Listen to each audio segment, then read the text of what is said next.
नमस्कार विद्यार्थियों, मैं देवेंद्र पारिक स्वागत करता हूं आपका जी के बाई डी के चैनल पर। विद्यार्थियों, एक महत्वपूर्ण कमेंट जो पिछले दिनों मेरे पास आया, उसको देख करके और उसके ऊपर विचार जब मैंने किया तो मैंने सोचा वास्तव में विद्यार्थियों के सामने ये समस्या तो आएगी और ये बड़ी समस्या होती है। जब आप प्रयास करते हैं, असफल हो जाते हैं और फिर आपको कोई कहे कि पढ़ना फिर से शुरू करो, तो पढ़ने की शुरुआत करते ही सबसे बड़ी चीज जो हमारे पर हावी होती है वो होती है पिछली असफलता। जो पहले की असफलता है वो हमारे ऊपर हावी होती है। तो अगर मैं दार्शनिक रूप से बात कहूं, अगर इस प्रश्न का उत्तर अगर मैं दार्शनिक रूप में दे दूंगा तो वो दार्शनिक रह जाएगा। हालांकि दार्शनिक उत्तर है इसका, और वो ये है कि मैं कहूंगा कि जैसे सिकंदर उसी को कहते हैं जो हार के जीतता है, और कई बार हारने के बाद जीतने वाला सिकंदर होता है। मैं और भी कई बातें कह दूंगा, ठीक है, लेकिन मेरे कहने मात्र से कुछ होना जाना है नहीं। और इन दार्शनिक बातें दार्शनिकता तक रह जाती हैं, परिणाम तक नहीं पहुंचा पाती। इसलिए इस पे मैंने रिसर्च किया कि कहाँ बच्चों में कमियां रह जाती हैं और क्या चीज़ जब रीस्टार्ट करें जिससे कि उनका मनोबल भी बढ़े, वो पढ़ने की स्थिति में भी आए। क्योंकि मानसिक रूप से तैयार होना बड़ी बात होती है। किसी भी काम को करने के लिए मानसिक तैयारी बहुत बड़ी तैयारी होती है। इसलिए वो कैसे तैयार हों, मानसिक रूप से हम कैसे तैयार हों, और अब की बार हम किसी भी कंडीशन में असफल ना हो, ऐसी क्या व्यू रचना हम उसके साथ साथ बनाएं। लेकिन सबसे पहली बात, सबसे इंपॉर्टेंट बात जो इसमें होगी वो होगी मानसिक रचना। तो उस पर आज हम शुरुआत से बात करेंगे। तो मानसिक रूप से मजबूत होने के लिए जो सबसे इंपॉर्टेंट बात आती है वो ये कि हम ये जानें कि हमारी जो समस्या है पढ़ाई के समय या असफलता की समस्या जो रही है, उसका मूल कारण क्या रहा, क्या था उसका मूल कारण। और वो मूल कारण हम ढूंढने के बाद ऐसा नहीं कि ढूंढ लिया और अब मालूम पड़ गया अब जय श्री राम साइड में कर दिया उसको, नहीं, ऐसे नहीं। आप उसको नमस्कार करके छोड़े, उससे बढ़िया है कि आपको उसको स्वीकार करना चाहिए। कई बार तो विद्यार्थी ऐसे कर लेते हैं कि नहीं भैया ये और ये कमी मेरे में नहीं, संभव ही नहीं है। तो वो सबसे बड़ी गलती है। सबसे बड़ी गलती ये होती है कि हम समस्या के मूल कारण को नहीं जानते, और फिर पहली बात तो जानते नहीं, और जान जाए तो उसे अस्वीकार कर देते हैं। तो ये दो चीजें तो बड़ी घातक होती है। सबसे पहले हमें समस्या का मूल कारण जानना चाहिए, उसके बाद उसे स्वीकार करना चाहिए कि हाँ ये समस्या है। क्योंकि स्वीकार जब तक नहीं करोगे तब तक उसका समाधान नहीं करोगे। समस्या का मूल कारण आपको मालूम पड़ेगा तो ही उसका समाधान आप करोगे। इसलिए जानो कि क्या समस्या रही कि मैं पिछली बार असफल रहा। उस समस्या का कारण ढूंढो, फिर उसका समाधान करो, और उसके बाद में आगे बढ़ो। अब आगे क्या बढ़े, आगे किस रूप में बढ़े, तो आगे बढ़ने की बात आती है कि सबसे पहले यह तय करो कि आपका लक्ष्य क्या है, उसे स्पष्ट करो। बहुत से विद्यार्थी कंफ्यूजन में चलते हैं, और कंफ्यूजन का भी लेवल होता है। यह मैं जरूर कहूंगा कि जैसे टीचिंग की तैयारी करो तो वो एक ही लक्ष्य होता है। वो नहीं है कि जैसे सेकंड ग्रेड और फर्स्ट ग्रेड और रीट, ये आपका एक क्राइटेरिया है, एक कैटेगरी मानी जाएगी, एक ही लक्ष्य माना जाएगा, टीचर बनना। अब उसमें ये नहीं कहूंगा कि मैंने फर्स्ट ग्रेड की पकड़ ली तो फर्स्ट ग्रेड की पकड़ना, सेकंड ग्रेड की हाथ मत लगा देना। वैकेंसी पहले सेकंड ग्रेड की आ गई तो, या फिर सेकंड ग्रेड के बारे में कह दो कि नहीं सेकंड ग्रेड की तैयारी कर, फर्स्ट ग्रेड की मत करना। ये फालतू बातें हैं, प्रैक्टिकल में नहीं होता। हमें जब तक कोई वैकेंसी नहीं है तब तक कॉमन चीजों को तैयार करना चाहिए और पूरी मजबूती से करना चाहिए। साथ ही मैं यहाँ पर एक बात और कहूँगा कि अगर आपको तैयारी की शुरुआत करनी है मेरे साथ तो कमेंट जरूर करके बताएं कि राजस्थान जी के पहले पढ़ना चाहोगे या इंडियन पॉलिटी। क्योंकि मेरा अब थोड़ा, क्योंकि समय थोड़ा मिलने लगा है, दिन बड़े हुए हैं तो समय ऑब्वियस मिल ही जाता है। तो इसलिए अब मेरा विचार है कि 15 तारीख के आसपास हम क्लासेस स्टार्ट करें। एक सब्जेक्ट लेंगे, या तो आप राजस्थान जी के स्टार्ट करवा लेना या फिर आप इंडियन पॉलिटी शुरू करवा लेना, जो भी आपकी इच्छा हो, जो अच्छा लगे। अब आगे बढ़े तो कहाँ बढ़े, तो उसके लिए एक महत्वपूर्ण बात होती है कि लक्ष्य की तरफ बढ़े और लक्ष्य हमारा स्पष्ट हो। तो अब बात फिर आती है कि सर ऐसी क्या बात है, हमें तो सबको मालूम है कि हम टीचिंग की तैयारी कर रहे हैं, हमें इस मामले में कन्फ्यूजन है ही नहीं, इस मामले का कोई कन्फ्यूजन हमारे सामने नहीं है, तो ऐसे क्यों कर रहे हो। तो यहां पर एक बात कही जाती है मेरे द्वारा कि लक्ष्य स्पष्ट करने का मतलब है कि आप सेकेंड ग्रेड, फर्स्ट ग्रेड और थर्ड ग्रेड ये तैयारी करते करते पशु परिचर में घुस गए।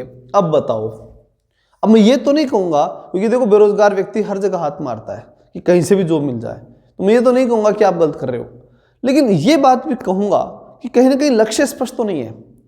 लक्ष्य से भटके हुए तो हैं, एक टारगेट पे हम चल रहे हैं ऐसा तो नहीं है। हाँ ठीक है, मैं मानता हूँ इस बात को कि वहाँ आप राजस्थान जी के तैयार कर पा रहे हैं, वो अच्छा हो रहा है, ठीक है, सारी बात है, लेकिन कुछ हद तक हम रास्ता तो भटके हैं, ये बात हमें समझनी पड़ेगी। और भी कई चीज़, आप बिल्कुल सेपरेटली चलिए ना, थोड़ा धैर्य रखिए। जब इतना समय आपने दिया है, अपने जीवन का इतना समय दे दिया, तो थोड़े धैर्य के साथ आगे बढ़िए। आप साइकोलॉजी तैयार कीजिए, राजस्थान जी की तैयार करें, अच्छी बात है, वो और तैयार कीजिए, पॉलिटी तैयार कीजिए, ठीक है। ये कुछ चीज़ें जो फिक्स हैं, जो नहीं लेंगी, तीनों में आनी है, तो वो चीज़ें तो तैयार कीजिए ही कीजिए। उनको तैयार करने का समय यही है, क्योंकि ये सब चीज़ें उस समय याद करना, उस समय तैयार करना फिर मूर्खता है। ये सब चीज़ें भी तैयार की जाती हैं जब कोई वैकेंसी ना हो, उस समय इन चीज़ों पे कमांड की जाती है। तो इसके लिए मैं कहूँगा कि लक्ष्य स्पष्ट करो, इधर उधर मत दौड़ो। कभी कहीं गए तो सेंटर के एग्जाम में जो रेलवे ग्रुप डी में फॉर्म डाल देते हैं, अब बताओ उसका टीचर से क्या कनेक्शन है। लक्ष्य तो स्पष्ट रखो, हर कहीं मत जाओ। देखो, जितना संघर्ष करना है वो करना है, वो चाहे कहीं भी करो, लेकिन एक दिशा में करो। दिशा एक स्पष्ट होनी चाहिए, दिशा इधर उधर नहीं होनी चाहिए। उत्तर और दक्षिण चलोगे तो फिर तो कहीं संयोग होना ही नहीं है ना, ये मत करो। कम से कम एक दिशा में जरूर आपको चलना चाहिए, ये आपको समझना ही पड़ेगा। फिर उसके बाद नियमितता, अब उसमें नियमितता होनी चाहिए। जैसे आपने लिया, इस समय का टारगेट लिया कि मुझे इस समय ये 3 चीज तैयार करनी है, साइकोलॉजी तैयार करनी है, राजस्थान जीके तैयार करना है, और इंडियन पॉलिटी तैयार करनी है, क्योंकि ये चीज स्थायी है, नहीं जाएंगी, सब में आएंगी। अब ये नियमित रूप से तैयार करो, कम से कम 3 घंटे तो डेली पढ़ो, ये नियमित रूप से होना चाहिए। और नियमितता इनमें टूटनी नहीं चाहिए, क्योंकि रोज कोई चीज करेंगे तो ही वो कमांडिंग एरिया में आती है, अन्यथा नहीं आती। चाहे आपको कितनी पहले से आ रही है, पढ़ने के बाद आपको लग भी रहा है कि ये भी मुझे, तो पढ़ाओ। आप टीचर हो, इस बात को समझो, आप टीचर हो। जब तक किसी टॉपिक को पढ़ाने की स्थिति में नहीं आ जाओ ना, तब तक मान के चलना कि वो टॉपिक तुम्हारा तैयार नहीं हुआ है। इस बात को माइंड में सेट करो पहले तो। और जो टॉपिक पढ़ो उसे पढ़ा के देखो कि तुम पढ़ा रहे हो क्या, खुले पढ़ा पा रहे हो क्या। अगर पढ़ा पा रहे हो तो ये टाइम बहुत अच्छा है आपके लिए।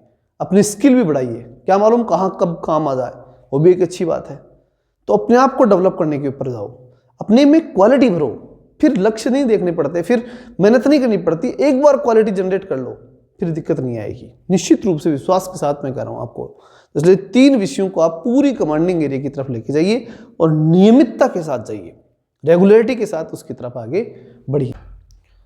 नए कौशल और ज्ञान का अध्ययन, ये बड़ी बात है। कौशल और ज्ञान, नया नॉलेज, नया कौशल, यानी एक नई ट्रिक हो सकती है। जैसे अगर साधारण सी बात कहूँ तो कौशल होता है कि जब भी स्टूडेंट पढ़ने बैठे तो ये देखे कि आजकल क्वेश्चन कैसे पूछे जाते हैं, किस प्रकार के जो है उसके अंदर क्वेश्चंस की नेचर आ रही है, प्रकृति कैसी आ रही है, और कहाँ तक के लेवल की क्वेश्चन पूछी जा रही है। ये सारी चीज़ें हमें माइंड में चलनी चाहिए और उसमें हम ट्रिकली हमारे नोट्स तैयार होने चाहिए। कुशलता बड़ी चीज़ है, काम सब करते हैं, जो कुशलता से करता है उसका काम फेमस माना जाता है। तो काम करना नहीं, कुशलता से काम करना है, तो कौशल डेवलप कीजिए, ठीक है। जब तक कौशल नहीं आएगा तब तक आप उस ज्ञान तक भी नहीं पहुंच सकते। इसलिए कुछ नया कौशल सीखिए, नए ज्ञान को भी लीजिए और अपने आप में ऐड करते जाइए, तब जाकर उस लक्ष्य की ओर आप आसानी से पहुंच पाएंगे। फिर आता है सहायक लोगों का साथ लें, जैसे मैं हो सकता हूं, या फिर कोई और टीचर हो सकता है, या फिर कोई आपका फ्रेंड हो सकता है, कोई भी हो सकता है, जो आपको विशेष रूप से किसी विषय में सहयोग करे या फिर किसी कार्य गतिविधि में सहयोग करे, हो सकता है कुछ और क्षेत्र में भी सहयोग कर दे।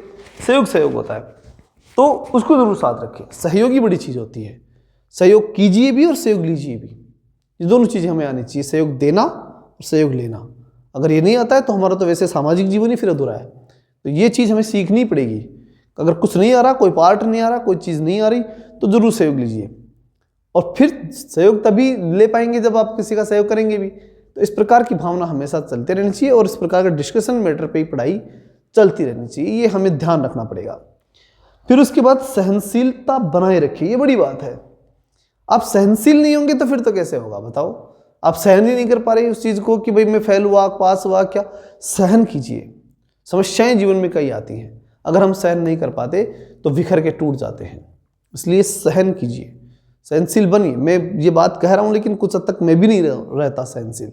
कई बार मेरे साथ ऐसा हो जाता है कि मैं सहनशील नहीं रह पाता, लेकिन फिर भी मैं आप सबसे कहूँगा कि सहन करने की क्षमता हमारे में होनी चाहिए, हमें सहनशील बनना ही चाहिए। ये बड़ी बात है हमारे लिए। और अंततः हम बात करें धैर्य और परिश्रम की, ये तो वो फाउंडेशन है जिसके ऊपर सब कुछ टिका हुआ है।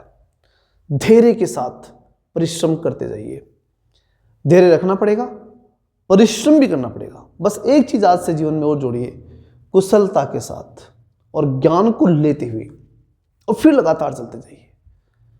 ये सारी चीजें अडॉप्ट कीजिए, इन सब में कुछ भी छोड़िए मत। जीवन में छोटी छोटी गुण हैं हमारे जो हमारे व्यक्तित्व का निर्माण करते हैं, ये सब चीजें आपके अंदर आनी चाहिए। क्योंकि एक विद्यार्थी के जीवन में अगर ये चीजें नहीं आती ना तो वो सही दिशा में नहीं चल पाता। मैं बार बार ऐसे वीडियो इसीलिए बनाता हूं कि आपकी जो कमियां हैं ना वो दूर हों। और टीचर का काम ये होता है, देखो गुरु का काम विशेष रूप से ये होता है कि विद्यार्थी की कमियों को दूर करता रहे, बस। बाकी पढ़ाई तो आप कहीं से भी कर लोगे, कोई फर्क नहीं पड़ता। मैं पढ़ाऊँ चाहे कोई और पढ़ाओ, कहीं और कोई मतलब नहीं। आप में जो चीज़ें प्रॉब्लमेटिक हैं, जहाँ जहाँ आपकी समस्याएं आती हैं, वहाँ वहाँ हम आपका सहयोग कर पाएँ, ये हमारे लिए बड़ा कार्य रहता है। इसलिए मेरा फिर से आपसे निवेदन है कि आपको जहाँ भी दिक्कत आ रही है कमेंट जरूर करें। जैसे अब की बार विद्यार्थी ने ये प्रॉब्लम बताई और मुझे भी लगा कि बहुत इंपॉर्टेंट इसके ऊपर सेशन बनना ही चाहिए। तो ऐसा अगर आप कमेंट करेंगे जो आपकी वास्तव में आवश्यकता को लेकर है, निश्चित रूप से मैं समय निकाल करके आपके लिए जितना मेरे में ज्ञान है, ईश्वर ने दिया है, उसके अनुसार आपको निश्चित रूप से एक निर्देशन, एक सजेशन देने का प्रयास करूँगा। चलिए मिलते हैं नेक्स्ट वीडियो में, तब तक के लिए जय हिंद, जय भारत।